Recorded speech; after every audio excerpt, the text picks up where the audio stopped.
Cheers to great food and better beer.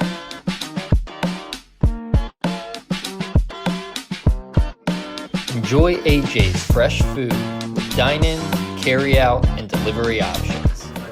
See, go ahead. Matt, sometimes you earn and win. This is called earning a win. Talk a little bit about your team and how they performed against a quality Alabama team. Yeah, it was, obviously a big concern with their athleticism, their quickness, their length, their ability to rebound.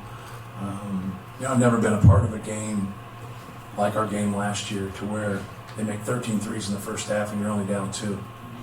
And so the shots that they were making in that game, they obviously didn't make in this game. They didn't get a guy that got going from 3 like that. And I think that was a big part of our game. They got a lot of open ones when we got behind things where we couldn't get a defensive rebound. They could those spray out threes, and but nobody really got going for him. Obviously, Phelan had a good game. He's very talented, and you can see his speed.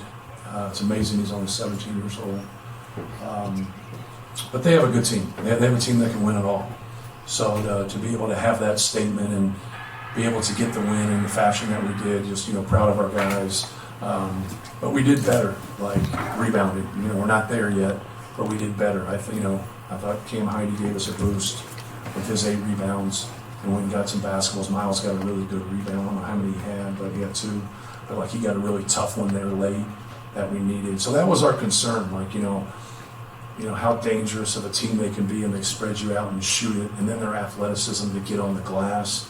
But we had some good individual games. Trey Kaufman gave us a boost in being able to get the basketball and attack down there. Obviously, it was a little bit harder when he had to go against Cliff than their other guys, even though he scored on him a couple times. And then, for Braden to miss 2/3 of his shots and us to have this win, it kind of shows you sometimes you can struggle shooting, but still play a good game. I thought Braden played a good game.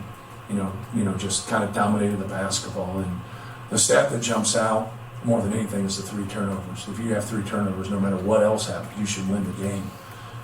Very few teams are going to lose those games, but if you do, you're probably going to lose against a team that's as talented as Alabama. And I'd be remiss if I didn't just say I thought the difference in the game, kind of the swing in the game, was C.J. Cox coming in. He ignited the game. Then they got up 6 there, I think 65-59. And then even though he missed his free throw, he had that run where he scored about 9. And it seemed like a minute. I don't know if it was a minute, but how much? 50 seconds. Yeah, that normally does it. And but I thought that swing right there, got the crowd into it. Wasn't like they weren't into it, but when you get on a rut and they're making shots and you're missing, sometimes they're not as loud. And we got them into it, and then I thought we played really well down the stretch. And we talked earlier this week just about how talented their bench was, how important, and whether it was Jakari and him taking that defensive assignment early, or what CJ did, or Raleigh hitting a big 3. What does it mean for those youngest players to have moments in games of this caliber? And I guess what does it mean for the team to then see them do it? Yeah, you want to be able to build confidence collectively as a team. You want to feel good as a team. And I don't care who you are as an individual player, you have doubt at sometimes. And so that's why, you got to be able to build each other up. And you just got to, it's your passion. You got to believe in yourself too, especially when things aren't going, as planned. But for our young guys to make the play, I thought Jakari did some really good things. He just didn't get back in the rotation kind of like other night because Miles played so well 2 games ago. And then, CJ got it going right there and really gave us a lift. But I thought Jakari did a good job. I thought CJ did a good job. Miles did a really good job. And, he's going to keep helping himself. It's hard for those guys when you play with a ball-dominant guard, like a Braden Smith, and then when you utilize your post guys as much as we do at times. So that balance sometimes doesn't balance out to them if they're not doubling the post or they're not trapping the ball screen. So if they just keep playing in a drop, Braden's going to have more opportunities. If they're going to play one-on-one in the post, they're going to have more opportunities. So it's not as much as what we want to do, it's what they're going to give us, right? And so I thought I liked that matchup with Trey, so we just kept going back to him in the first half and trying to get it. But our freshmen did some fantastic things. It was great for Raleigh. One thing, he got on E there. I don't know if you guys noticed that, but I was trying to get him out. He's got about 2.5 to 3 minutes. Yeah, before he runs out of fumes. He is not for elephant. It's empty. Yeah. Matt, you talked about that swing that CJ had. He came in and he said that he gave PJ a lot of credit because he got his confidence in his shot. What was PJ doing with him, whether it was through the off season or once the season started, kind of give him confidence in his shot and to find his shot a little bit more? Yeah, well, he's always been able to shoot the basketball even before he met PJ. So he can make pull-ups, and when he makes one, he's one of those guys that's instantly hot. Or at least he thinks he's instantly hot, and that's all that matters. But once he makes two, though, he's going to go back to the well. So, PJ just did a good job of just getting him some open court ball screens, and right as he made one, then he made two. The one that he made on the 4-point play was a tough shot, and we see it in practice all the time, and it's one thing to be able to do it. But to be sitting on the bench and then come in cold and being able to do that's tough. That is really tough because it's hard to get in a rhythm, and he got himself into a rhythm immediately. Hey, Matt, you just talked about your freshman, CJ, probably.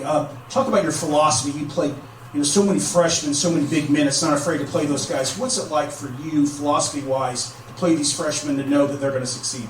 Yeah, well, it's a need. Your rotation shortens a little bit sometimes in the second half. I should say mine does. When you feel somebody is playing well, like I just stuck with CJ, right? Because he had played well. Cam Heide has done some good things for us. He stretches the defense too, so sometimes when he doesn't get as many cracks at it, but we need him. And that's a little bit different than a lot of other people because we don't live in the portal as much. So people are going and getting those fifth years. Last year, the fifth year, and I think they have 5 of them. So they got guys in their 5th year playing, not 5th year and playing 4. I think that they have 5 guys that are in their 5th year playing, and we have nobody in their 5th year. We only have 1 guy in his 4th year. And then our other guy that's a 4th year redshirted, so it's his only 3rd year playing. So I think that's always going to be our sell in recruiting, is that you got a better chance to come and be able to play right away. But it's not always perfect.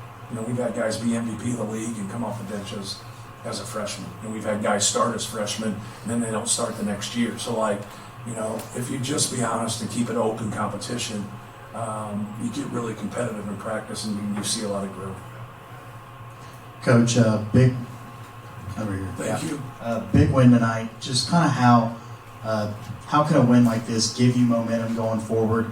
It's going to be a gauntlet part of your schedule. Marquette coming up, then you have North Carolina State in a few weeks, and then a couple non-conferences before a couple conference games. Just kind of how can the momentum of this one carry over into other games? Yeah, the thing that'll happen is our next game's on the road, and it's going to be difficult.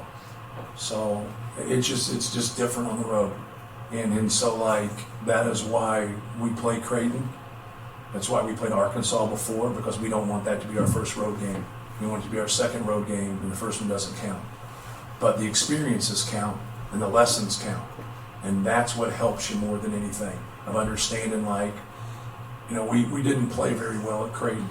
And you're not going to play as well to start a season, right? You kind of see that in the Champions Classic. You see 4 great programs, 4 great coaches, and the play's not always clean. Well, you're not going to have clean play all the time. It doesn't mean you shouldn't play, right?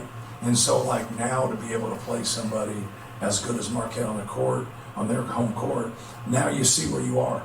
Whether you win by 20, lose by 20, it's a close game. You're going to learn some things about your team, and you're going to get better from it. That's what we're, trying to do. And when we lost to Creighton, I just said, in 3 weeks we play Alabama.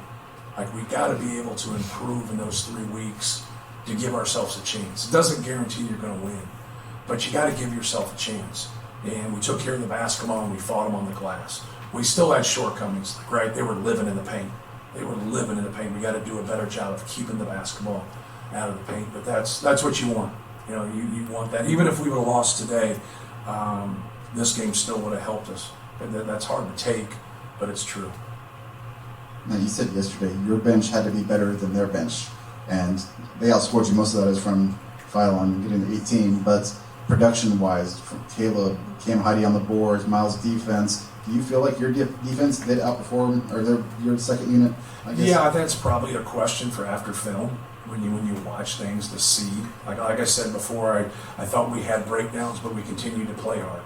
And just kind of understanding where you are when you come in and who you're with, like the bench, like the guys that played more. You know, for Caleb to make those free throws at the end and he plays 13 and a half minutes, like that's very hard to do. And so, like, you know, that's huge. Miles' defense, CJ's defense, you know, Cam Heide gives us that versatile guy that can play that 3-4. Raleigh, you know, scores 2 baskets when he gets in, and one of them's a 3. You know, that was huge for us. So I thought our bench did great. And I thought they did. Obviously, you know, Phelan's been starting for him, so he comes off. But that's what great teams have. Like, Alabama has more than 5 starters. You know, we got more than 5 starters, and that's where you can really grow because guys start to settle into roles. But then when guys step up and play, they're going to play more, and then if they're more, you know, productive. You've kind of touched on it a little bit, but just how important in the grand scheme of this game were the minutes you got from First and Burgess in the first half after Berger and Trey picked up their 2 early fouls? I think they're putting in a pretty bad spot. Yeah. You know, both of them are versatile. You know, especially, you know, Caleb from a defensive standpoint, he can guard a 4 and a 5. They run such good action, like trying to stay consistent in what we're doing, especially in their ball screen and their ghost action. They can really get you, you know, on their hip and break you down. So to be able to bring those guys, you know, off the bench, and they give us athleticism, they give us versatility where we can switch and do some different things. You know, that really helps us. But Trey's ability in the first half to play with 2 fouls and not get that third, you know, it's always a little dicey, right, when you got a guy with 2. But we just, I shouldn't say we, I just thought of that 4:30 mark in the first half. I didn't see us finishing the half if we didn't have somewhere to go with it. And getting the basketball and for him to score right away and then get a couple more field goals there. I thought that was a big thing for us just to, you know, hold serve. Then obviously Fletch made some big 3 again, you know, at the end of the first half. Coach, this squad's ability and willingness to take a charge, does it stick out to you compared to past teams? Yeah, they're just not calling it the same way. So, like, you really got to be there for like a week. But the ones we tried to take other night that were blocks, they were blocks after watching the film. I thought Braden gave a pretty good attempt the one time. But yeah, like when some guys are just driving down Main Street, like you got to stop the basketball. But you got to get out of that arc, the arc, right? So you can't be in that arc. And if you are, you got to be a jumper. I hate that because, you know, you've been just taught your whole life. It's just such a basketball play. So we don't have, you know, rim protection, you know, with Daniel being out. So, like, that's the next thing, right? You know, take a charge. Come on, take a charge. And now they're really trying to get away from it so there's not any collisions with it. But now you know, what else can you do at that point, right? You know, if you're not a shot blocker. Coach, back here, we saw Mark Sears had a big game against you guys a year ago, scoring 35 points. Mm-hmm. This year he really gets limited. You threw a lot of different guys at him. Can you kind of talk about defending a guy like that? Yeah, you know, I think he had some misses. I think our guys did a good job, but he also had some misses that he normally makes. Like he just didn't get in that rhythm. And he got into it right away last year. His first couple that he made last year were tough, man. They were tough. And you could see, like, you know, he had that feeling. And, you know, he carried it out. But I thought our guys did a good job on him. And he just made it hard on him. You know, he's very shifty. You know, just his change of direction, his change of speed, and then his ability to shoot step backs and make those threes. So good player, really good player. Casey and then Brian. Matt, Caleb played 13 minutes, draws 4 fouls, plus 8. Just his journey from being a freshman that started sophomore and started to not play much last year to have inconsistent minutes, him just to stick out with your program and what he's become as a leader. Yeah, he was great tonight. You know, I thought he gave us, you know, a real spark. You know, more than anything, like, you know, it's so hard to come in and play. Being solid, you know, you hear that so much. Like when you come in off the bench, like get loose.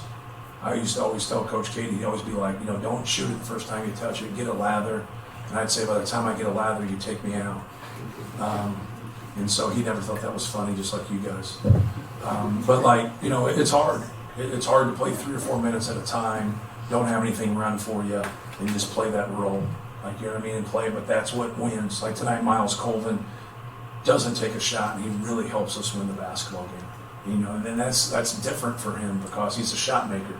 You know, but it kind of shows you now, you want to be a shot maker, you want to be a basketball player. You know, you got to do other things, and now he's doing other things. Caleb's doing other things, and really helping us right there. And that's what it comes down to. Is being able to sacrifice and do little things to help your team win. So, happy for Caleb.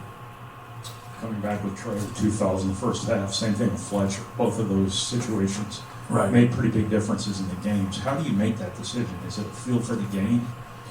What's the calculus behind bringing somebody back at 2000? Yeah, you just don't. When you play people that good, I've done it versus everybody at times. And other times, if your lead is bigger, I'll hold them there. Sometimes with those guys, when they get those first two, if you don't get them in there for a little segment, now when they play in the second half, they just get them to get back in there and get a feel. And with those guys, I just thought it was a need. Fletcher's so smart, knows what's going on. Fletcher helps with our spacing because people stay with him, but he also can make plays. You see the drive he makes to start the second half. He can just make those intermediate shots. And but no, it's more of a feel. I don't have a rule to where you get 2 fouls, you don't play. Sometimes I hold them, sometimes I don't. It just depends on our need. If the guy that's coming in can do the same thing that you can, I'm holding you. If I feel like you got to give us something here that maybe other guys can't give us with your experience or your shot making or your post-up game, whatever it might be, then I go with you. But I yell at those guys next to me to say, make sure I get them out in those defensive switches. I mess that up sometimes. Was going to Trey like that, was that key for you going in? And why was that such an effective well for you guys to going back to? Yeah, he's got a good low post game. He's got a good feel for things. He had a couple tired plays. You could see that. He's getting exhausted. He's got to be able to play through that. And if that's the case, kick it out and go set a screen and get the ball moving. But no, we have confidence in him. He's actually shot free throws well. Tonight he didn't. But he's done a good job. He was 7 for 9 last game. And anytime you can shoot better free throws, you're more confident in yourself. You're not thinking about getting fouled. You want to get fouled, and that's what we want from him. But he's improved as a passer too. So sometimes you get guys and it's like a black hole, right? You throw it in there and it's never coming out.